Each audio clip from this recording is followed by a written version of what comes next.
Hello students, आजचा जो आपला लास्ट लेक्चर असणार आहे साऊंड वेव्हचा, त्याच्यामध्ये आपण डॉपलर इफेक्ट पाहणार आहोत. Okay, now what is Doppler effect? When any object creates source, when any object creates sound, we will call it source. Okay, so sound create करणारा झाला तुमचा source आणि sound जो receive करणार आहे that is your observer. Okay, now in Doppler effect what do we say? If there is a relative motion between source and observer, then the observer will hear a different frequency than it was created by the source. बघा, म्हणजे source जो आहे त्यांनी जर 400 हर्ट्झची frequency जर create केली, let suppose की आता मी एक फ्रिक्वेन्सी क्रिएट करतोय 400 हर्ट्झची, and you are the observer right now. Now because the camera is at rest and I am at rest, camera will receive the same frequency created by me, that is 400 hertz. However, if I move towards the camera will receive different frequency. If I move away from the camera, again the camera will receive different frequency. If I remain at rest and the camera moves towards me or away from me, again there will be change in the frequency. So this change in the frequency is called Doppler shift. Okay, the frequency created by the source will be called the original frequency, maybe original frequency, and the frequency received by the observer due to these motions will be called apparent frequency. Okay, I'll give you an example, I'll give you a demonstration for that. I have this frequency generator आहे ना, माझ्याजवळ हा frequency generator आहे. Last time पण आपण bit फ्रिक्वेन्सीमध्ये हा पाहिला होता. मी त्याच्यावरती ही फ्रिक्वेन्सी ऑन करतो. Now this is 507 hertz. This is 507 hertz. Okay, now if I rotate this mobile like this, 1 minute, sorry, if I rotate this like this, there is a motion of the source, and see, the sound that you are hearing is from the mic. So this is the observer and this is the source, right? This is the source, mobile is the source and this is the observer. Right now तुम्हाला 507 हर्ट्झच ऐकू येत आहे because source and the observer both are at rest. But if I move this source like this, there was a slight change in the frequency. If I move the source like this, again there was a change in the frequency. The change is very small, but there will be a change. Okay, now in order to perceive this change, I am moving this in circle. Can you hear that change in the frequency? I can hear it, so maybe you must also hear it. तुम्ही घरी करून बघू शकतात. ठीक आहे. So this Doppler shift, this phenomenon is not only applicable to the sound wave but also to the light wave. Okay, this is applicable to light and sound wave as well. ठीक आहे. Now why does it happen? Why does it happen? त्यासाठी इथे एक सुंदर diagram तुम्हाला दिलेली आहे. Diagram मी explain करतोय बघा. ही तुमची सोर्सची ऍक्च्युअल पोझिशन आहे. ही position S1 is the point जिथे तुमचा ओरिजिनल सोर्स होता. ठीक आहे, आणि हे तुमचा ऑब्झर्वर आहे. ठीक आहे, ह्याची वेलॉसिटी 0 आहे. हा ऑब्झर्वर आहे, हे इयर दिलेलं आहे ना, that is the observer. He is at rest आणि the source moves towards the detector. त्यांनी त्याला ऑब्झर्वरला डिटेक्टर म्हटलेलं आहे. बघा, सोर्स इकडं मूव्ह होतोय, राईट. आता काय झालेलं आहे, when a source creates a sound, what does he create? तो अशा टाईपच्या पल्सेस क्रिएट करतो ना. हे क्रस्ट असतं, हे ट्रफ आहे, हे क्रस्ट आहे, हे ट्रफ आहे, राईट. हे पल्सेस असतात, राईट. मग आता जस्ट इमॅजिन करा, Wien the observer is at this position, sorry, Wien the observer is at this position S1, त्यांनी एक साऊंड वेव्ह क्रिएट केली, पल्स क्रिएट केली. त्याचं हे क्रस्ट जे आहे ना, हे क्रस्ट जे आहे, हे सगळ्यात बाहेरचा जो सर्कल दिसतोय तुम्हाला, हा होता. ठीक आहे, म्हणजे सी काय होतं, ह्या S1 पोझिशनवरती असताना यांनी एक साऊंड वेव्ह क्रिएट केली, ही अशी साऊंड वेव्ह क्रिएट केली, राईट, सगळ्या डायरेक्शनमध्ये. तर इकडं इकडं इकडं इकडं इकडं इकडं इकडं ह्यांनी सेम डिस्टन्स ट्रॅव्हल केलेलं असेल, राईट. म्हणजे this circle would be of same radius about this, हा त्याचा सेंटर असेल.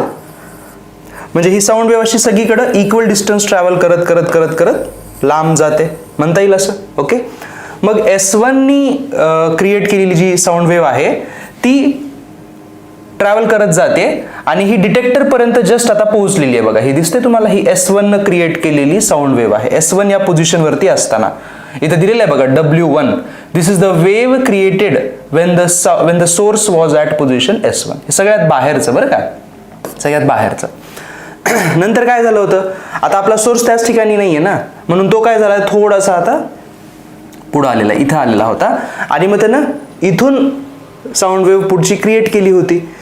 मग काय होईल, सॉरी, लेट मी इरेज दिस पार्ट, लेट मी इरेज दिस पार्ट, है ना. ओके, बघा, आपल्याला इथे तुम्हाला काय सांगायचं आहे की जर आपला सोर्स एका ठिकाणी जर थांबलेला असेल, है ना, सोर्स जर एका ठिकाणी थांबलेला असेल आणि तुमचा डिटेक्टर जो आहे तो समजा इथं आहे. मी एक तुम्हाला दुसरी केस सांगतो ज्याच्यामध्ये source and detector both are at rest, है ना. सोर्सनं क्रिएट केलेली पहिली वेव्ह जर इतक्या मोठ्या सर्कलची असेल, म्हणजे this wave is just reaching the detector, right. मग ती तुमची नेक्स्ट वेव्ह क्रिएट केलेली असेल ती त्याच्यापेक्षा छोट्या सर्कलची असेल, म्हणजे ही आता इथपर्यंत रीच झालेली असेल. कॅन यू सी की या दोन वेव्ह मधला जो गॅप आहे तो सगळीकडं सेम असला पाहिजे, है ना. कारण ही वेव्ह सगळ्यात अगोदर क्रिएट केली गेली होती, ही थोड्या वेळानंतर क्रिएट केली होती, म्हणजे ह्या दोघांमध्ये टाइम गॅप आहे आणि हे मग त्यांच्यामधलं डिस्टन्स असणार आहे जे सगळीकडं सेम असलं पाहिजे, राईट. सिमिलरली तिसरी वेव्ह जी असेल ती अजून थोडीशी मागं असेल. समजते तुम्हाला, समजते तुम्हाला. म्हणजे हा जो डिटेक्टर आहे बघा, ह्या डिटेक्टरला काय होईल, पहिल्या वेव्ह पासून दुसऱ्या वेव्ह मध्ये जो काही टाइम गॅप होता तितकाच टाइम गॅप या दोघांमध्ये ऐकू येईल जेव्हा दुसरी वेव्ह ऑब्झर्व होईल आणि त्यानंतर तिसरी जी ऑब्झर्व तो करणार असेल. डिटेक्टर जो आहे पहिल्या वेव्ह नंतर दुसऱ्या वेव्हला जेवढा वेळ लागणार आहे यायला तेवढाच वेळ 2 पासून 3 पर्यंत असणार आहे, राईट. ह्याच्या मागं चौथी एक असणार आहे, there is also a fifth wave, right. हे असं, हा स्टेशनरी आहे बरं का, हा स्टेशनरी सोर्स आहे. म्हणजे ह्या दोघांमधला टाइम परत हा टी सेम टाइम असले असते, राईट. म्हणजे यानं जितक्या टाइम स्लॉटमध्ये वेव्स क्रिएट करतोय तितक्याच टाइम स्लॉटमध्ये हे त्याला मिळतात डिटेक्टरला. म्हणून यानं क्रिएट केलेली फ्रिक्वेन्सी आणि यानं ऑब्झर्व केलेली फ्रिक्वेन्सी दोन्ही पण सेम येतात. पण इथं बघा काय प्रॉब्लेम होते, तुमचा सोर्स पुढे जातोय, सोर्स स्वतः मुवमेंट करतो, त्यामुळे काय होईल, पहिली वेव्ह जेव्हा डिटेक्टरला भेटेल त्यानंतर खूप लवकर लगेच दुसरी वेव्ह भेटत आहे. हे बघा ना इथं हे कसे एकमेकांमध्ये कंप्रेस झालेल्या त्या वेव्ह पॅटर्न्स आहेत, है ना. हे वेव्ह फ्रंट म्हणतात त्यांना ॲक्च्युली. यू कॅन सी की इकडे वेव्ह फ्रंट कसे एकमेकांमध्ये असे कंप्रेस होत आलेले आहेत, पण इकडे बघा हे एकमेकांपासून कसे लांब गेलेले आहेत. का बरं, कारण सोर्सचं मुवमेंट या डायरेक्शनमध्ये आहे. म्हणजे पहिली वेव्ह क्रिएट केली ती डिटेक्टरपर्यंत पोहोचली, ही पहिली वेव्ह डिटेक्टरपर्यंत पोहोचली, पण दुसरी वेव्ह थोडीशी फास्ट पोहोचली. का बरं, कारण सोर्सनी थोडं पुढं जाऊन ती क्रिएट केली होती. तिसरी वेव्ह परत थोडीशी फास्ट, चौथी अजून थोडीशी फास्ट. मिनिंग साऊंड सोर्स तुमचा जितक्या टाइम गॅपमध्ये साऊंड पल्सेस क्रिएट करतोय त्याच्यापेक्षा कमी टाइम गॅपमध्ये डिटेक्टर इथं ऑब्झर्व करतोय. म्हणजे बघा, सोर्ससाठी जो टाइम गॅप लागणार आहे, जो टाइम गॅप आहे किंवा टाइम पिरियड म्हणू शकतो आपण, टाइम गॅप कशाला, we can call it time period. सोर्ससाठी जो कॅपिटल टी आहे तो आणि डिटेक्टरसाठी जो टाइम पिरियड आहे डिटेक्टरसाठी तो कमी आहे, कारण पल्सेस छोटे झालेले आहेत, त्यांच्यामध्ये डिस्टन्सेस कमी झालेले आहेत, राईट. मग इथं फ्रिक्वेन्सी कधी जास्त आहे, कुणाची जास्त आहे, टाइम पिरियड जर सोर्सचा जास्त आहे कम्पेअर्ड टू डिटेक्टरचा रिसिव्ड टाइम पिरियड, तर फ्रिक्वेन्सी कशी असेल? सोर्सची फ्रिक्वेन्सी कमी असली पाहिजे दॅन ऑब्झर्वड फ्रिक्वेन्सी, कारण टाइम पिरियड तसा होता. सोर्सनं जी वेव्ह क्रिएट केलेली आहे त्याचा टाइम हा जास्त आहे कम्पेअर्ड टू डिटेक्टरनं ऑब्झर्व केलेल्या साऊंडपेक्षा, आणि टाइम पिरियड आणि फ्रिक्वेन्सी आर इनव्हर्सली रिलेटेड. त्यामुळं डिटेक्टरची ऑब्झर्वड फ्रिक्वेन्सी ही जास्त आहे. ओके, सो ह्या सगळ्यांमध्ये एक गोष्ट मला तुम्हाला क्लिअर सांगायची आहे, which will reduce your time. हा जर तुमचा ऑब्झर्वर असेल आणि हा तुमचा सोर्स असेल, है ना.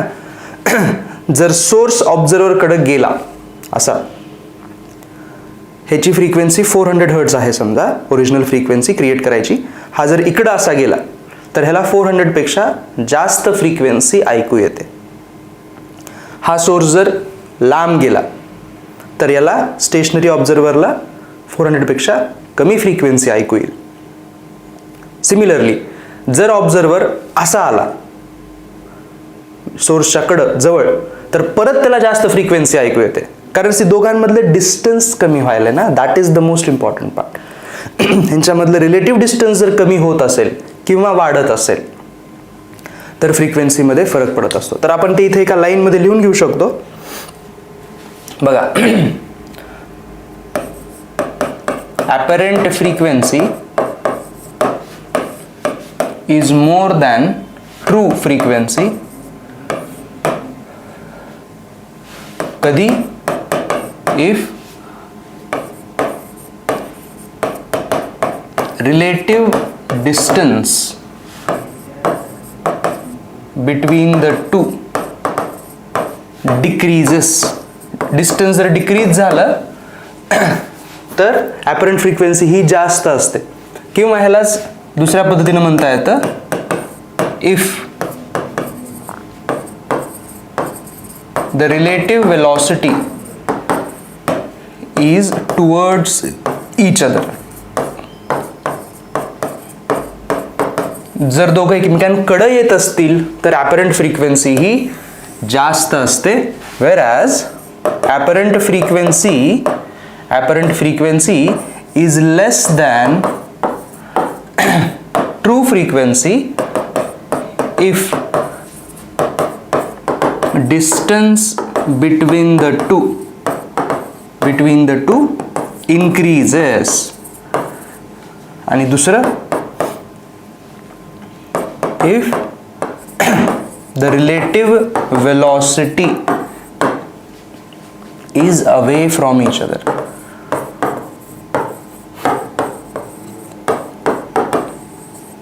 ठीक आहे. डिस्टन्स कमी झालं फ्रिक्वेन्सी ॲपरंट वाढते, डिस्टन्स जास्त झालं ॲपरंट फ्रिक्वेन्सी कमी होते. ओके, आता हा जो पॉईंट आहे ना, ह्याच्यावरती एक स्टुडंटनी मला एक असा डाऊट विचारला होता, तो मी डिस्कस करतोय तुमच्यासोबत. लेट सपोज की सोर्स तुमचा इथं आहे, ह्या ऑब्झर्वरचं सेपरेशन ह्यांच्यामधून मे बी 100 मीटर आहे. हा तुमचा ऑब्झर्वर आहे and the observer is moving in this direction with some velocity. ही एक सिच्युएशन आहे. आणि दुसऱ्या सिच्युएशनमध्ये तुमचा ऑब्झर्वर जो आहे तो आता 200 मीटरवर आहे आणि तो परत लांबत जातोय v वेलॉसिटीनं. ठीक आहे, तीच वेलॉसिटी आहे परत. आता क्वेश्चन काय बघा, म्हणजे आता तुम्ही फक्त मला इथे हे सांगा, ह्याची ओरिजिनल फ्रिक्वेन्सी ह्यानं क्रिएट केलेली जर f असेल आणि इथं ऑब्झर्व केलेली जर f डॅश असेल, तर आपण आतापर्यंत काय ऐकलं, ह्या दोघांमध्ये डिस्टन्स इन्क्रीज व्हायला, म्हणजे f dash must be less than f, right. They are moving away from each other और distance is increasing, f dash must be less than f. Similarly इथं पण म्हणता येईल ना, f dash must be less than f. ठीक आहे. Now the question here is, माझा question त्या स्टुडंटने ॲक्च्युली मला हा प्रश्न विचारला होता की sir, because here distance is 100 and here the distance is 200, what is the relation between this f dash and this f dash? म्हणजे ॲपरंट फ्रिक्वेन्सी त्यांच्यामधल्या सेपरेशनवरती डिपेंड करेल का? C F dash is less than original here, that is correct, आणि इथली F dash ह्याच्या ओरिजिनलपेक्षा पण कमी आहे, that is also correct. But what about these two apparent frequencies, because the distances were different है ना. तर आपण पुढे फॉर्म्युला पण देणार आहोत. त्या फॉर्म्युल्यामध्ये या डिस्टन्सचा काहीही मिनिंग राहत नाही. म्हणजे ओरिजिनली ते किती दूर होते एकमेकांपासून, दॅट डझंट मॅटर. म्हणजे हा एफ डॅश आणि हा एफ डॅश दोघं सेमच येतात. म्हणजे हे ॲपरंट फ्रिक्वेन्सी किंवा डॉपलर शिफ्ट जो आहे ना, तो दोघांमधल्या ओरिजिनल सेपरेशनवरती डिपेंड करत नाही. कशावर डिपेंड करतो, is the separation increasing or decreasing, that is what matters. Originally कुठं होते ते बिलकुल मॅटर करत नाही. ठीक आहे. तर हा एक खूप चांगला क्वेश्चन त्यांनी क्रिएट केला होता. आपण याच्यावरती थोडे बेसिक प्रश्न बघूयात आता, मग मी तुम्हाला फॉर्म्युला देतो. ठीक आहे. बघा, Doppler's effect in sound is due to motion of source, motion of observer, relative motion of source and observer. सगळेच आहेत, करेक्ट म्हणता येईल, हे सगळेच आहेत है ना. पण जर इथं फक्त एक ऑप्शन आपल्याला घ्यायचा असेल, एकच जर करेक्ट म्हणायचं असेल, तर I would go with C option, कारण ह्याच्यामध्ये दोघांचं एकत्र आलेलं आहे रिलेटिव्ह मोशनमुळे है ना. त्यामुळे आपण हे घेऊन टाकतोय. ठीक आहे. पुढे जाऊयात. An observer is moving towards the stationary source. हा सोर्स आहे, हा ऑब्झर्वर आहे, टुवर्ड्स हे अशी त्याची वेलॉसिटी आहे. काय होईल इथं, दोघांमधलं डिस्टन्स कमी व्हायलंय, ऑब्झर्वरला जास्त फ्रिक्वेन्सी ऐकू येईल है ना. Apparent frequency will be less, no, apparent frequency will be greater than the real frequency, yes. Equal तर असणार नाही, apparent frequency will be more है ना. The Doppler's effect is applicable for light wave, sound wave, both. Matter wave ला नाहीत करत, matter wave नाही येत त्या. Next. हां, a source emits a sound of frequency 400. बघा, हा तुमचा सोर्स जो आहे यानं फ्रिक्वेन्सी दिलेली आहे 400 हर्ट्ज, पण तुमचा जो ऑब्झर्वर आहे यांनी फक्त 390 हर्ट्ज रिसीव्ह केलेली आहे. म्हणजे कमी फ्रिक्वेन्सी यानं रिसीव्ह केलेली आहे, ही ॲपरंट फ्रिक्वेन्सी कमी आहे. मिनिंग काय असेल, आयदर हा याच्यापेक्षा लांब जातोय, एक तर हे असू शकतं किंवा हे असू शकतं, दोघांपैकी एक आहे ना. बघूयात. The listener is moving towards the source, no. The source is moving toward, no. The listener is moving away from the source, yes. हे करेक्ट आलं बघा, सी ऑप्शन है ना. पुढचं, Doppler shift in frequency does not depend upon, हा कुणावरती depend करत नाही. Frequency of the wave produced, नाही, त्याच्यावरती आपण फॉर्म्युला देणार आहोत. ओरिजिनल फ्रिक्वेन्सीवरती ती डिपेंड करत असते, वेलॉसिटी ऑफ सोर्सवर डिपेंड करेल, वेलॉसिटी ऑफ ऑब्झर्वर डिपेंड करेल, the distance from the source to the, ह्याच्यावर डिपेंड नाही करणार. हा कोणता प्रश्न आहे लक्षात आला, हा कोणता प्रश्न आहे लक्षात आला, दिस इज दिस पार्ट. ओके. तर मी तुम्हाला म्हणलं होतं तर मी तुम्हाला फॉर्म्युला देईन, त्यावरतीच तुम्हाला ते कळेल. ठीक आहे. तर आता आपण तुम्हाला फॉर्म्युले देऊयात आणि मग काही प्रॉपर न्यूमेरिकल आपण सॉल्व्ह करूयात. Okay.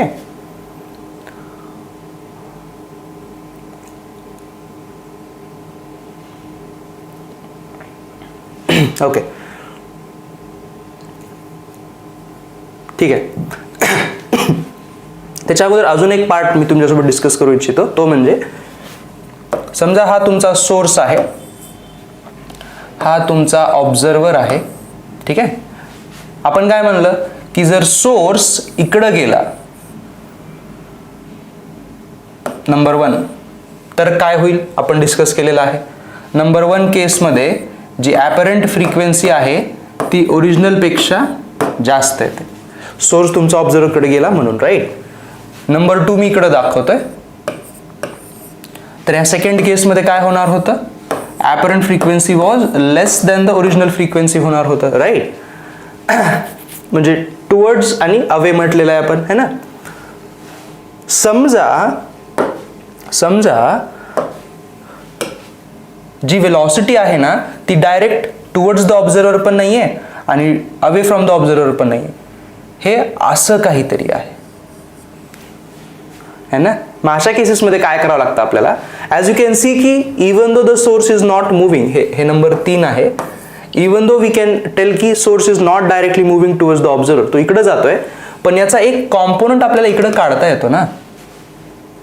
And we can say की yes it is moving towards the observer with some velocity, आणि म्हणून परत हेच आन्सर आपल्याला त्याला सांगतात. समजतंय? पण एक खूप स्पेशल केस आहे बरं का, एक खूप स्पेशल केस आहे. समजा तुमचा ऑब्झर्वर सोर्स असा जात असेल 90 डिग्रीला, हे 4 नंबर मी देतोय, हे बघा, हे असं,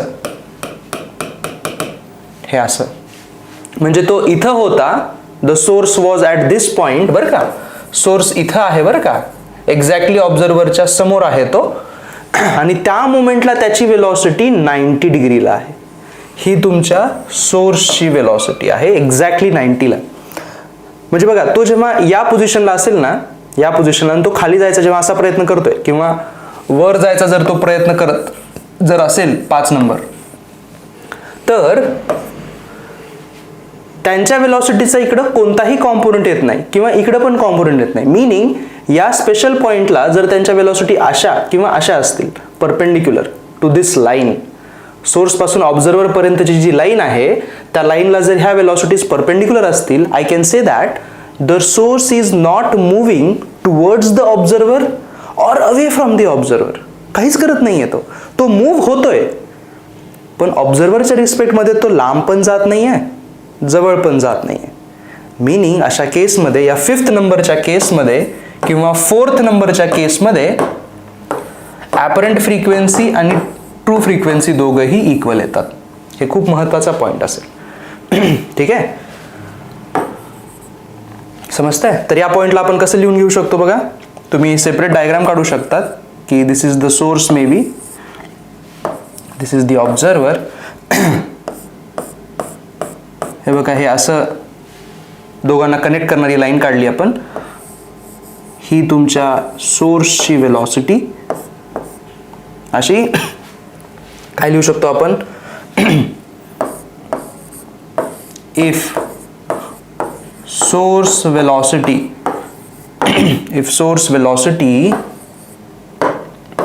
is perpendicular to line joining, हा पॉइंट तुम्हाला लिहून घ्यायचा बरं का. If source velocity is perpendicular to line joining source and observer, then f dash is equal to f. Apparent frequency is equal to true frequency. Now हे फक्त source साठीच आहे असं नाहीये, तुम्हाला हाच पॉइंट रिपीट करायचा आहे. एवढं तुम्ही लिहून घ्या, हाच पॉइंट तुम्हाला रिपीट करून नोटबुकमध्ये लिहून घ्यायचा आहे. मी लिहित नाहीये तो, हे असं कट करा सगळं, आणि ऑब्झर्वरची वेलॉसिटी आता अशी टाकून द्या. हे बघा, हे असं, observer velocity is perpendicular to, हा सेकंड पॉइंट तुम्ही लिहून घ्या आणि डायग्राम पण काढा. सेम रिझल्ट, ऑब्झर्वर परपेंडिक्युलर जाऊ द्या किंवा सोर्स परपेंडिक्युलर जाऊ द्या, फ्रिक्वेन्सी बदलणार नाही. पण कुणाला परपेंडिक्युलर, ते लाईन जॉईनिंगला परपेंडिक्युलर असलं पाहिजे. ओके, याच्यावरती बेस्ट आपण पुढचा प्रश्न करूयात बघा. नेक्स्ट नंबर बघा, हा, a small source of sound moves on a circle as shown in the figure and an observer is standing at point O.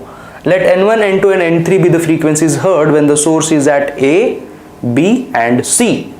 Then बघा, N1, N2, N3 फ्रिक्वेन्सी यांनी हिअर केलेल्या आहेत, रिसीव्ह केलेल्या आहेत. N1 कधी आहे, जेव्हा तो इथं आहे बघा, हे जे सर्कल आहे ना ह्याच्यावरती तो असा मूव्ह होत आहे. Now can you see that when the source is at this point, तर अशा वेलॉसिटीनं तो जातोय. टँजंट असते ना वेलॉसिटी, तर सर्कलला टँजंट म्हणजे इकडं आलं है ना. So it is moving away, the source is moving away from the observer. अशा केसेसमध्ये काय होतं, फ्रिक्वेन्सी ॲपरंट पेक्षा कमी होते. म्हणजे मी असं म्हणू शकतो का, N1 frequency must be less than the original frequency, म्हणता येईल असं. ओके, देन या बी पॉइंटला तो आहे तेव्हा it's velocity is like this, it is towards the observer. म्हणून N2 जो आहे तिथली फ्रिक्वेन्सी ओरिजिनल पेक्षा डेफिनेटली जास्त असणार आहे. सी पॉइंट खूपच स्पेशल आहे बरं का. सी पॉइंटला त्याची वेलॉसिटी बघा सोर्सची अशी असेल, which is perpendicular to the observer position है ना. म्हणजे या केसमध्ये आपण आत्ता पाहिल्यासारखं N3 is equal to the original frequency. मग बघा ओरिजिनल फ्रिक्वेन्सीच्या रिस्पेक्टमध्ये ही ऑर्डर आपल्याला मिळाली. सगळ्यात जास्त कोण आहे? सगळ्यात जास्त N2 आहे, मग N3 आहे आणि मग N1. N2 then N3 and then N1. हे ऑप्शन बघा बरं, हेच आहे बघा ऑप्शन बी. समजते? असा हे खूप चांगला प्रश्न आहे बरं का. नेक्स्ट बघूयात आपण. आता आपण तुम्हाला प्रॉपर त्याचे फॉर्म्युले देतोय आपण. बघा फॉर्म्युले देतोय मी तुम्हाला इथं.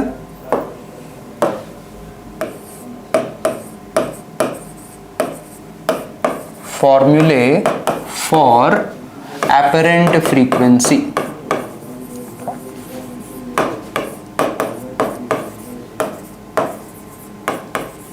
Apparent frequency. आता ह्याला आपण दोन केसमध्ये पाहतो. पहिली केस काय पाहतो आपण? नंबर वन मध्ये मूविंग सोर्स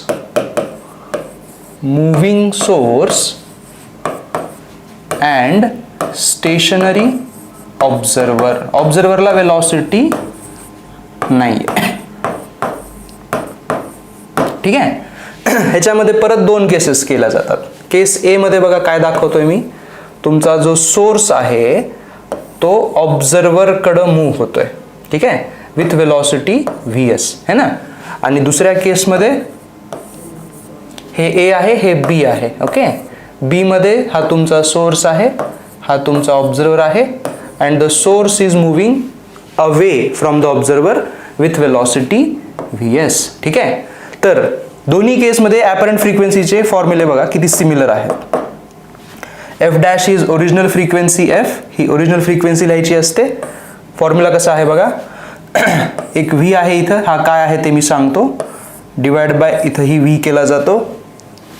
परत इथं पण तसंच आहे, ट्रू फ्रिक्वेन्सी हे V डिवाइड बाय हे V केलं. ओके, आता इथं हा जो V आहे ना, let me write it here की V काय आहे. या दोन्ही केसमध्ये V आहे स्पीड ऑफ साऊंड.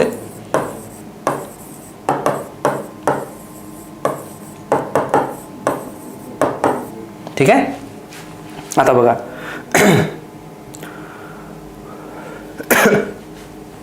सोर्स इकडं ऑब्झर्वरच्या डायरेक्शन मध्ये जातोय, म्हणजे काय, फ्रिक्वेन्सी वाढली पाहिजे है ना. एफ डॅश मस्ट बी ग्रेटर दॅन एफ झालं पाहिजे. मग असं अचीव कसं करता येतं, सोर्सची जी फ्रिक्वेन्सी आहे ना ती इथं डिनॉमिनेटरमध्ये टाकायची असते, आयदर ॲडिशन किंवा सबट्रॅक्शनमध्ये. मग जर इथं मी सबट्रॅक्शनमध्ये जर ही टाकली, you can see that the numerator becomes lower, V upon this quantity will become more than 1 आणि मग F dash will become more than F. म्हणजे इथं नेगेटिव्ह जर टाकला तर हे पॉसिबल होतं. तेच जर इथं सोर्स दूर जातोय म्हणून जर प्लस टाकला आपण, यू कॅन सी की ते डिनॉमिनेटर मोठा होतो and the whole thing becomes less than F. F dash becomes less than F. इथं झाला. एवढाच फॉर्म्युला आहे तुमचा. कळतंय? सोर्स जवळ जात असेल तर खाली V मायनस VS करायचं, लांब जात असेल तर V plus VS, and V is the speed of sound in air and F is the true frequency created by the source. ठीक आहे. ह्याच्यावरचे लगेच न्यूमेरिकल आपण पाहून घेऊ या केसवरती, मूव्हिंग सोर्स अँड स्टेशनरी ऑब्झर्वरवरती. ओके, बघा बरं लगेच. A siren placed at a railway platform is emitting sound of frequency. Okay थांबा, हा वाला क्वेश्चन नाही येतो, पुढचा बघूयात आपण. पुढचा बघूयात, वेट. हे ऑब्झर्वर मुव्हिंगचे प्रश्न आहेत. पुढचा बघूयात. बघा, a particle is travelling with a speed of 0.9 of speed of sound and emitting radiation frequency 1 kHz. Radiation म्हणजे तो साऊंड क्रिएट करायला आहे तेवढा.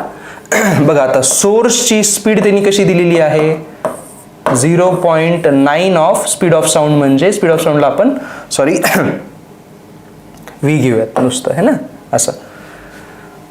And moving towards the observer, म्हणजे हा सोर्स आहे, हा ऑब्झर्वर आहे. ॲपरंट फ्रिक्वेन्सी इथं जास्त ऐकू आली पाहिजे.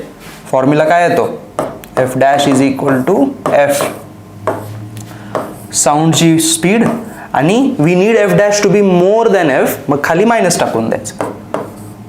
ठीक आहे. मग आता फॉर्म्युला टाका. एफ किती दिलाय 1 किलो, तर 1 किलो हर्ट्स, हे बघा इथं स्पीड ऑफ साऊंड तर व्हीच लिहू आपण, divide by V minus V एसच्या जागी 0.9 व्ही. किती होईल हे 1 kilo hertz multiplied with v upon 0.1 v. This will be cancelled out. फक्त तुम्हाला वर 10 राहील, 10 इंटू 1 10 किलो हर्ट्स. बघा किती जास्त फरक पडलेला आहे ना. इन किलो हर्ट्स तुमचा आन्सर 10 येतं. बघा 1 किलो हर्ट्सची साऊंड क्रिएट केली होती, पण ऐकू येताना 10 किलो हर्ट्सची ऐकू यायले. 10 टाइम्स इन्क्रीज झालेलं आहे. का बरं? कारण सोर्स जो आहे तो खूप फास्ट मूव्ह व्हायला आहे. स्पीड ऑफ साऊंड किती असते 330, त्याचं 90% म्हणतात ते, that is almost 300 metre per second. It's a very high speed. 300 metre per second meaning 1000 kilometre per hour. That's almost like an aeroplane. एरोप्लेनची एवढी स्पीड असते 1000 किलोमीटर पर आवर. तर त्याला हे असं ऐकू येईल बघा, है ना. पुढे जाऊयात आपण. बघा, a train moves towards stationary observer with speed 34 metre per second. बघा सोर्स कोण आहे तुमचा? आता ट्रेन आहे का? हा, the train sounds the whistle. हा, ट्रेनच तुमचा सोर्स आहे. तर सोर्सची स्पीड त्यांनी दिलेली आहे 34, है ना. आणि कसं आहे हे? टुवर्ड्स द ऑब्झर्वर म्हटलेलं आहे, टुवर्ड्स द ऑब्झर्वर, है ना. and whistles the frequency. Its frequency registered by the observer is f1. जेव्हा ऑब्झर्वरनी ह्या केसमध्ये फ्रिक्वेन्सी ऐकली ती f1 आहे असं म्हटलेलं आहे. So f1 is original frequency into काय लिहिता येईल? स्पीड ऑफ साऊंड त्यांनी दिलेली आहे बघा 340, तर 340 लिहिलं आपण, डिवाइड बाय 340, आणि हे त्याच्याकडे जातोय. फ्रिक्वेन्सी जास्त ऐकू यायला पाहिजे, डिनॉमिनेटरमध्ये मायनस लिहिला पाहिजे, मायनस सोर्सची स्पीड 34. हे झालं तुमचं f1 equal to f in bracket so and so. ठीक आहे. त्यानंतर पुढच्या केसमध्ये काय म्हटलेलं आहे बघा,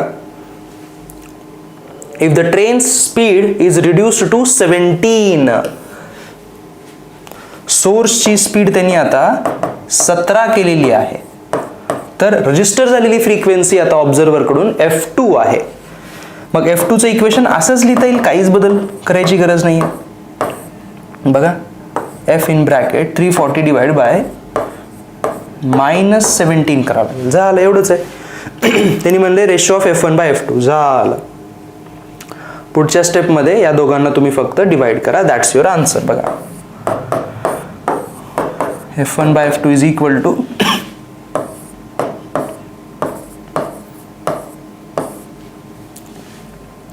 340 minus 34 जर केलात तर किती होईल? 316 होईल का? नाही 16 नाही, 306 होईल, सॉरी. डिवाइड बाय f2 च्या जागी f इन ब्रॅकेट 17, 340 मधून 17 जर गेला, 330 मधून 7, 323. ठीक आहे. हे असं कॅन्सल आउट होईल, हे पण कॅन्सल आउट होईल.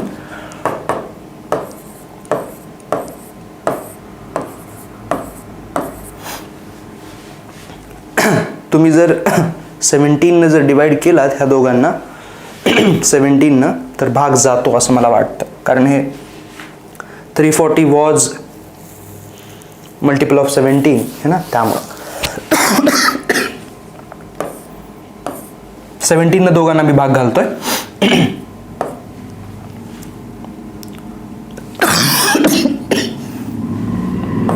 19 चा भाग जाईल आणि ह्याला 18 चा जातो, करेक्ट.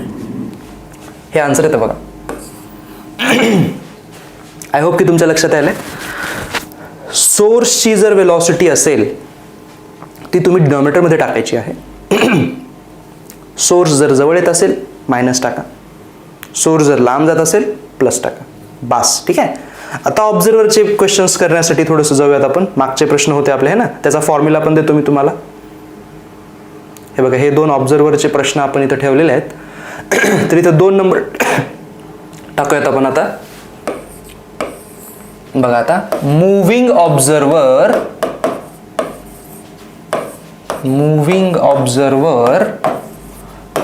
And stationary source.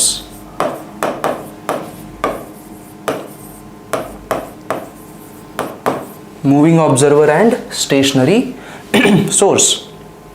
त्यामध्ये नंबर 1 हे तुमचा सोर्स आहे इथं, हा तुमचा ऑब्झर्वर आहे, but the observer is moving towards the source, है ना, विथ स्पीड VO. ही पहिली केस. आणि दुसऱ्या केसमध्ये हा तुमचा सोर्स, हा तुमचा observer, and it is moving away from the observer. दुसरी केस झाली बघा, है ना. ओके, परत एकदा ॲपरंट फ्रिक्वेन्सीचा फॉर्मॅट तसाच आहे. F in bracket speed of sound लिहायचं इथं, स्पीड ऑफ साऊंड लिहायचं. F speed of sound. आता सॉरी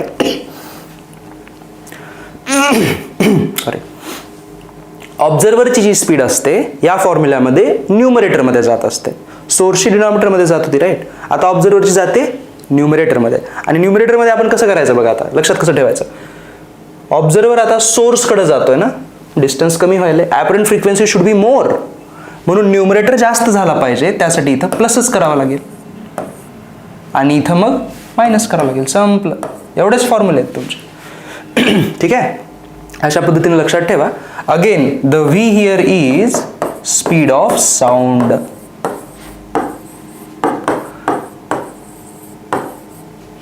ठीक आहे. बघूयात हा पुढचा प्रश्न बघूयात. ह्या ऑब्झर्वरवरती आहे तो. हां, a siren placed at a railway platform is emitting sound of frequency 5 kHz. बघा, ओरिजिनल फ्रिक्वेन्सी जी आहे ती 5 kHz ची आहे. ठीक आहे. नंतर काय म्हटलेलं आहे, a passenger sitting in a moving train a records the frequency of 5.5 kHz while the train approaches the siren. म्हणजे ट्रेन ही ऑब्झर्वर आहे आणि ऑब्झर्वर जो आहे तो प्लॅटफॉर्म कडे जायला आहे. मीनिंग हा तुमचा observer it is moving towards the source ना, स्टेशनरी सोर्स कडे. काय फॉर्म्युला लिहावा लागेल आपल्याला, F' is equal to true frequency V plus VO divide by V असं करावं लागेल, राईट. किती होईल बघा बरं मग. F' त्यांनी 5.5 दिलेला आहे, is equal to true frequency 5 होती, है ना. स्पीड ऑफ साऊंड त्यांनी दिलेली आहे का आपल्याला, नाही दिलेली. आपण काय करूया, त्याला Vच लिहूयात. V प्लस इथं ऑब्झर्वरची स्पीड मी V1 घेतोय, किंवा A ऑब्झर्वर आहे ना तो, तर A घेऊयात आपण डिवाइड बाय V. ओके. दुसऱ्या ह्याच्यात काय म्हणलं बघा, दुसऱ्या ह्याच्यात काय म्हटलेलं आहे की during his return journey in a different train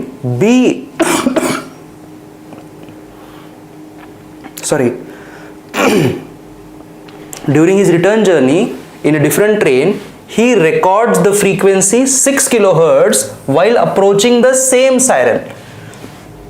परत त्याच सायरनला त्यानं अप्रोचच करायला आहे, पण वेगळ्या ट्रेनमध्ये, आणि परत त्याला 6 kHz ऐकू आले. कंडिशन हीच आहे that the observer is moving towards the source, correct, पण the F' has changed because it is a different train, so observer ची स्पीड वेगळी आहे. So I will write the same equation again here. F' हेच equation वापरायचं आहे परत मला. F' च्या जागी फक्त 6 येईल, ट्रू फ्रिक्वेन्सी 5 आहे, V plus VB upon V करावं लागेल, right. So this is equation number 1 and this is equation number 2. ठीक आहे. आता ह्याचा आपल्याला वापर करायचा आहे, आपल्याला VA बाय VB काढायचा आहे. ओके, तर आपण खाली ह्याच्यासाठी ट्राय आउट करूयात. आता बघा इथं है ना. Okay, what I will do is I will divide equation 1 by equation 2. ठीक आहे. एकदा चेक करूयात बघा काय मिळतं आपल्याला. 5.5 divide by 6 is equal to, इकडचं हे 5 आहे, 5 in bracket v plus V A by v whole divide by 5 into v plus V B by v. ठीक आहे, हे 5 आणि 5 हे कॅन्सल झालं, हे v पण कॅन्सल झालं. आता क्रॉस मल्टिप्लाय करा, बघा बरं काय येतं. 5.5 into v plus 5.5 V B is equal to 6v plus 6va, right. आता याच्यामध्ये v त्यांनी दिलेला नाही आहे का आपल्याला?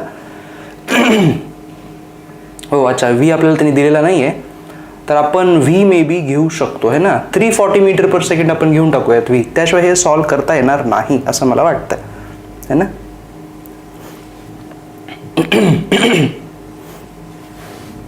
ठीक आहे. वन मिनिट आपण थोडंसं गडबड केली असं मला वाटतं. थांबा, आपल्याला हे करायची गरज नाही आहे असं मला वाटतं. थांबा, हे करायची गरज नाही आहे. आपण इथून ह्या दोघांमध्ये रिलेशन काढू शकतो ना. बघा, इक्वेशन नंबर 1 वरून आपण रिलेशन काढू शकतो का? हे 5 डिवाइड बाय 5.5 म्हणजे 1.1 राहील, right. Yes, by this we will get our answer, not by my previous method. ती मेथड रॉंग आहे, ही करा. क्रॉस मल्टिप्लाय करा. 1.1 into V equal to V plus V A है ना. हे व्ही इकडे जाऊन मायनस होईल, 0.1 व्ही राहील इक्वल टू व्ही ए. बघा आलं, ह्याच्यामुळं व्ही एचा आन्सर भेटला आपल्याला, राईट. आता हे जे इकडची बाजू आहे त्याला मी थोडंसं खाली घेतोय. Okay, let's start this. हे 5 डिवाइड बाय 6 केलं तर 1.2 राहील equal to v plus V B by v. Cross multiply करा. 1.2v equal to v plus V B. त्यावरून वी बी काय राहिला? It is 0.2v. हे बघा, वी बीचं दुसरं इक्वेशन. व्ही एचं पहिलं होतं, इथं वी बीचं दुसरं आहे. ह्या दोघांना डिवाइड करा, व्ही ए बाय वी बी. असा आन्सर यायचं होतं. Okay, it is 1:2. संपला आपला आन्सर है ना. आन्सर तिथं असून जाईल, चेक करा. Next question.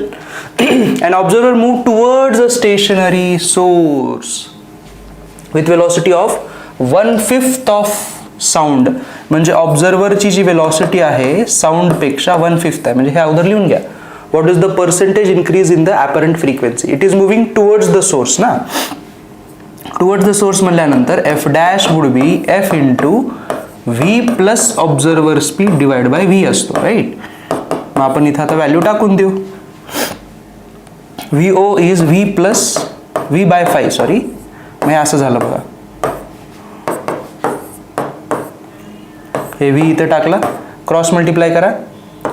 6v बाय 5, हे v cancel, meaning the apparent frequency is 6/5 of f. 6/5 म्हणजे किती झालं? 1.2 of f.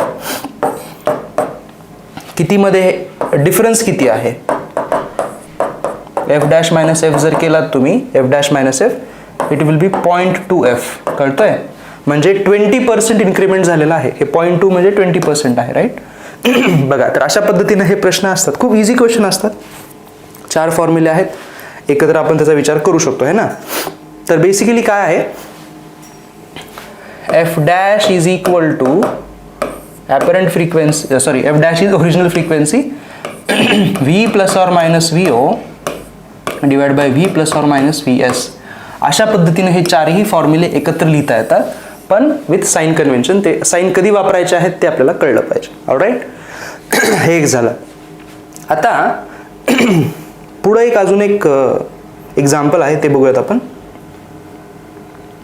शेवटचं एक्झाम्पल आहे आपलं या चॅप्टर मधलं, हे वाला, राईट. बघा काय दिलेलं आहे. The speed of sound in air is v. both the source and the observer are moving towards each other with equal speed u. बघा, अगोदर ह्याच्यावरती फोकस करू आपण.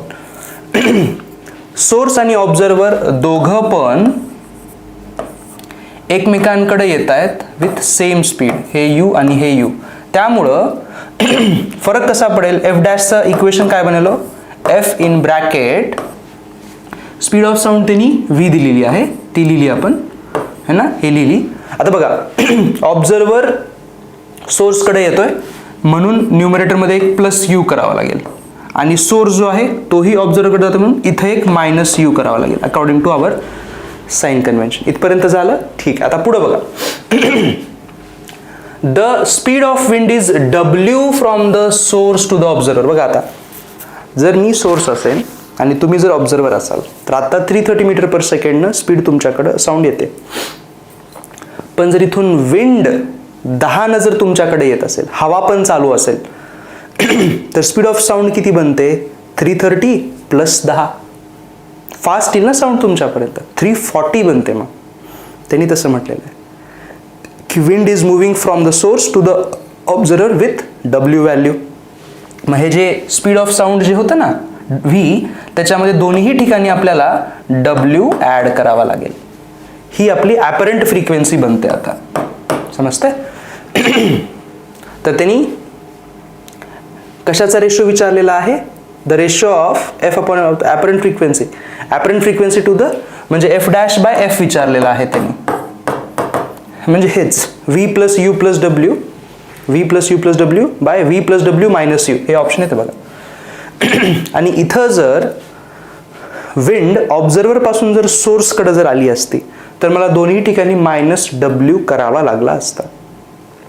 समजतंय. आय होप की तुम्हाला डॉपलर इफेक्ट कळलेला आहे. All right.